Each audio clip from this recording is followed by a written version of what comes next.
प्यारे बच्चों, आज हम डॉक्टर प्रभाकर माचवे द्वारा रचित आश्रम के अतिथि और संस्मरण नामक अध्याय का अध्ययन करेंगे। बच्चों, लेखक ने यहाँ पर जिस आश्रम का जिक्र किया है वह आश्रम सेवाग्राम नाम से गुजरात राज्य के अहमदाबाद जिले में साबरमती नदी के किनारे स्थित है। बच्चों, जैसा कि आप देख रहे हैं कि पाठ के नाम से ही स्पष्ट हो गया है कि यह एक संस्मरण है। संस्मरण गद्य लेखन की एक विधा है। विधा यानी लिखने का तरीका, जैसे कि कहानी, एकांकी, उपन्यास आदि गद्य लेखन की अनेक विधाएं होती हैं। अब बेटा देखिए कि संस्मरण क्या होता है। संस्मरण स जमा स्मरण, स यानी साथ में और स्मरण यानी स्मृति, अर्थात जब कोई लेखक अपनी याद के आधार पर किसी विषय या व्यक्ति पर लिखता है वही संस्मरण कहलाता है। बच्चों, डॉक्टर प्रभाकर माचवे जी ने अपने इस संस्मरण में गांधी जी के जीवन के अनेक सिद्धांतों के बारे में बताया है और इन सिद्धांतों से जुड़े अनेक प्रसंग हमें इस संस्मरण में पग पग पर दिखाई देंगे। एक बार हुआ यूं कि गांधी जी के आश्रम में हिंदुस्तानी प्रचार सभा की बैठक होने वाली थी और उस सभा में मौलाना अबुल कलाम आज़ाद आने वाले थे।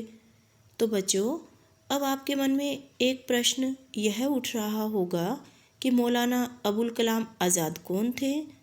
तो बेटा, वे एक प्रसिद्ध भारतीय मुस्लिम विद्वान थे और वे कवि, लेखक और पत्रकार थे और उन दिनों वे गांधी जी के सिद्धांतों का पूरा समर्थन करते थे और वे भारत के प्रमुख स्वतंत्रता सेनानियों में से एक थे। तो बेटा देखिए कि गांधी जी अपने आश्रम में आने वाले प्रत्येक अतिथि का बहुत आदर सम्मान करते थे।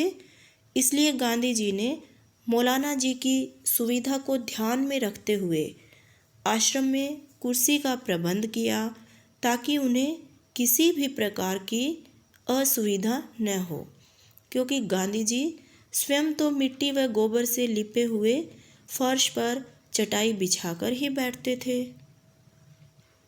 आतिथ्य सत्कार के साथ साथ गांधी जी हर छोटी से छोटी चीज़ का ध्यान रखते थे।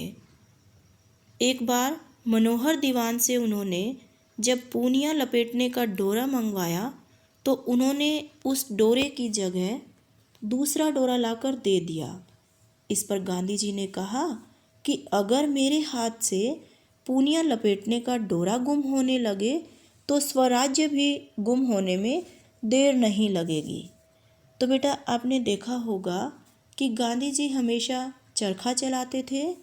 तो रुई का जो ये रूप आपको चित्र में दिखाई दे रहा है, जिससे धागा निकल रहा है, वही पूनियाँ होती हैं।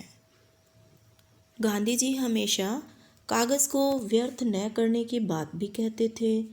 इसके लिए वे स्वयं भी आश्रम में आने वाली चिट्ठियों के कोरे कागज़, उनके लिफाफे व यहाँ तक कि तार के कागज़ भी संभाल कर रख लेते थे। वे हमेशा स्वदेशी चीज़ों के प्रयोग पर बल देते थे। यही कारण था कि उन दिनों सुई, कैंची व मशीन विदेशों से आती थी, इसलिए उन्होंने सिला हुआ कपड़ा भी पहनना छोड़ दिया। वे साधारण सी धोती व चादर ही धारण करते थे। उनका एक सिद्धांत हमें इस संस्मरण में यह भी पढ़ने को मिलता है कि हमें ईश्वर की सजीव प्रतिकृति मनुष्य के साथ हमेशा अच्छा व्यवहार करना चाहिए। हर मनुष्य में ईश्वर है, अतः प्रेम या अहिंसा में ही भगवान है।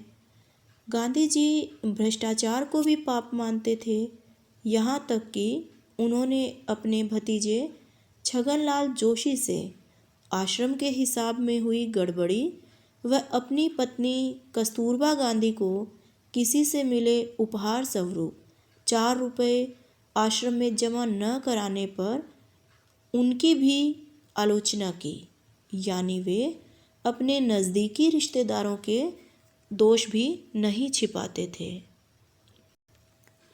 और बेटा, इसके साथ साथ आश्रम का एक नियम यह भी था कि आश्रम वासियों को आश्रम में उगने वाली ही सब्जियां खानी होती थी। एक बार नरहरी भाई की पत्नी मनी बहन ने शिकायत की कि रोज़ रोज़ कद्दू की उबली हुई सब्ज़ी खाने से हम सबका स्वास्थ्य खराब हो रहा है। तो गांधी जी ने यह तर्क दिया कि मैं भी तो उबली हुई सब्ज़ी ही खाता हूँ। आखिरकार जैसे तैसे कस्तूरबा गांधी जी ने उन्हें मना ही लिया और सभी आश्रमवासियों को बघार यानी तड़का लगाकर सब्ज़ी खाने की अनुमति मिल गई।